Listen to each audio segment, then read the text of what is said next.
Our next speaker is Robert Pina. Robert has led a varied and fascinating life, resulting in earning at age 73 a bachelor's degree in interdisciplinary studies with a concentration in liberal arts.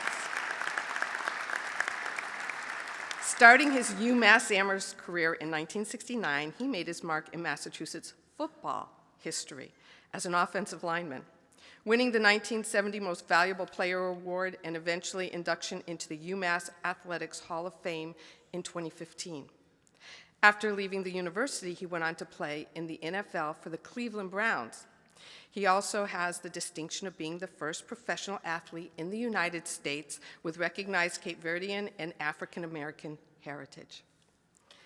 When his NFL career was ended by injury, Robert shifted his focus to a variety of passions and projects, spanning from acting professionally to pursuing a business career that ranged from restaurant ownership to property development and mortgage brokerage.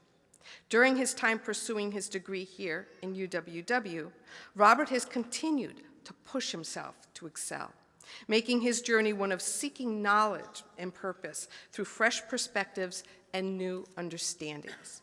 Please welcome Robert Pina.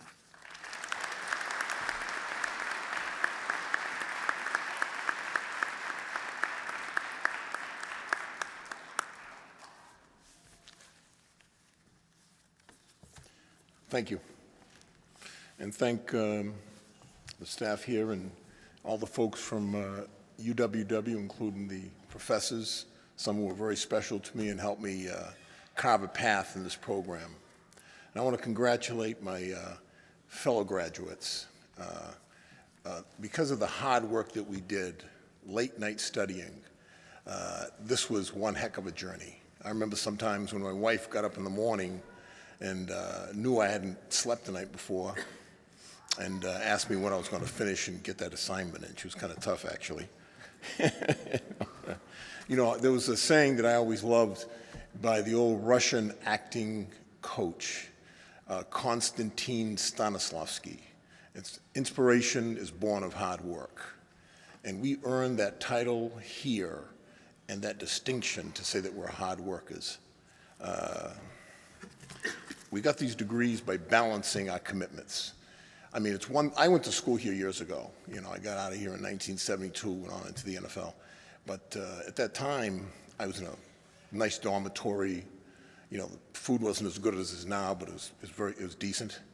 And it was ideal conditions. You know, we sitting here today, we didn't have ideal conditions.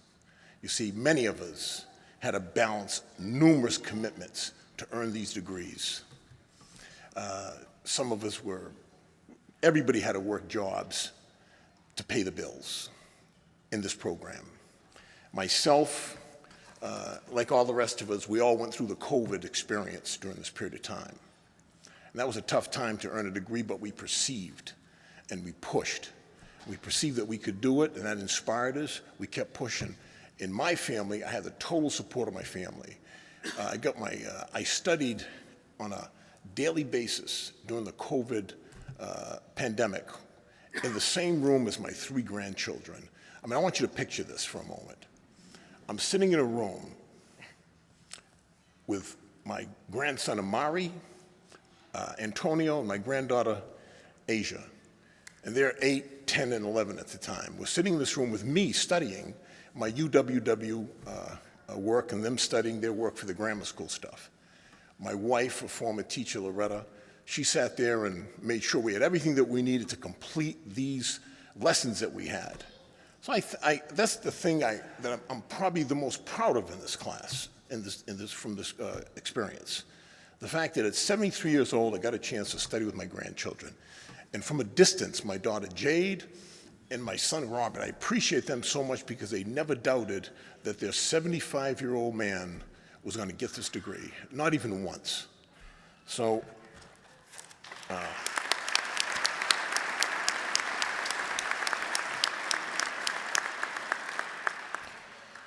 my first time at the University of Massachusetts, I left without getting my degree. I saw myself short. At that time, I thought that playing football in the National Football League was a panacea for any problem that could arise, any issue that could come up. I'm that guy. I'm that guy. I think I was the third offensive guard in the nation taken. I earned a starting job with the Cleveland Browns. Then I started getting injured. It was catastrophic to me. I didn't have a degree. I actually got offered a couple of jobs. I didn't have a degree in coaching football in high school and one at the college level. I didn't have a degree. So I didn't return the calls. This time around, it was different because back then, I didn't know who my academic advisor was. I floated around this campus going from my dormitory to the weight room, catching an occasional class, and going to football practice. I had no idea how many credits I had, and I had no idea what a gen ed, if you had asked me what a gen ed was, I couldn't have told you. If you asked me if I achieved the higher level classes that you need to achieve, I couldn't have told you that either. I felt like my job here was to work at football, and I worked very hard at it, I can tell you that. But I sold myself short. I really did. This time around, it was different. I wanted to get this degree. From the first, when I got accepted, I spoke with Donna Devine. I chased her, called her, and Mitch Boucher as well. I was in touch with Donna Devine so much, I thought she thought I might have been a stalker, But I kept pushing, I remember waking up my wife in the middle of the night, she's got several degrees. And I'd wake her up in the middle of the night, and I would tell her something that I was very excited about that I just learned. Believe me, that wasn't me when I was here before. Some of my classes, I was famous back in those days for cutting deals with professors. Look, if I can make the rest of my classes turn in that final paper, do you think I can still get a D in this class so I can meet my 24 requirements so I can maintain my football scholarship here? But this time it was absolutely different. There was no question about it. I wanted my degree, period. Okay? Now, this is not my first time speaking at a UMass special event for me. Back, I think, in 2015, I got inducted into the Athletic Hall of Fame up here by the UMass Athletic Department. It was a great moment for me, great moment for my family, great moment for my former teammates. But I can tell you something. That honor pales in comparison in total to this degree. This degree is far more consequential for me. It means a lot more. It makes me feel like I'm part of this university, and the work that I did before now counts for real. Now, earning my bachelor's degree at this time is pivotal for me. Several years ago, I was incarcerated in a federal prison camp for a white-collar crime. Okay? Now, that was tough for me. So earning this degree came at the right time for me. I mean, I had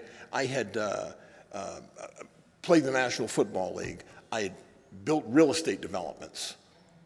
I had opened not a mortgage brokerage company, but a mortgage banking company.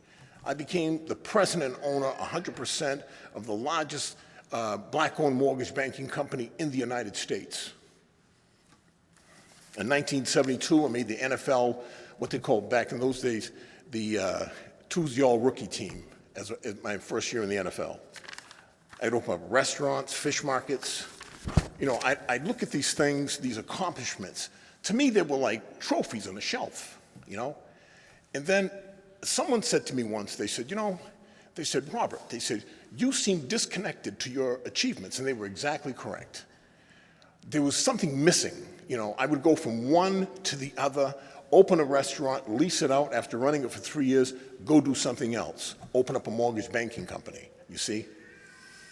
I discovered through this program, UWW, that the thing that was missing and the hole that was inside of me, okay, was the fact that I was not connected to the people that I was serving. I was doing it for myself, my family, it seemed like, but really it was about me. I wanted to do a good job. I wanted to do a good enough job to make the kind of money that I wanted to make so I could have the lifestyle that I wanted to have, and I could gain the attention, I guess sometimes, that I wanted to get. I enjoyed the struggle. I enjoyed the fight. However, that disconnect between me and the folks that I had to service I got some light on that as I continued on in this program, through some of the general education classes. I saw myself in a different perspective. I saw the world in a different perspective. For the first time, I was viewing myself from other people's shoes in these gen ed classes that I knew nothing about.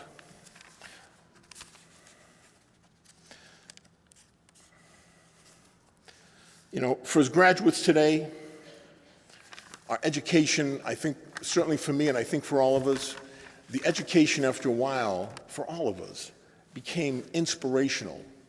It became part of our purpose. Now I'm challenging myself and all of the folks here that just earned these degrees. How do we make a difference in the world around us? What do we do, and how do we continue to grow ourselves? Lastly, I want to say congratulations to the UWW class of 2023. Thank you.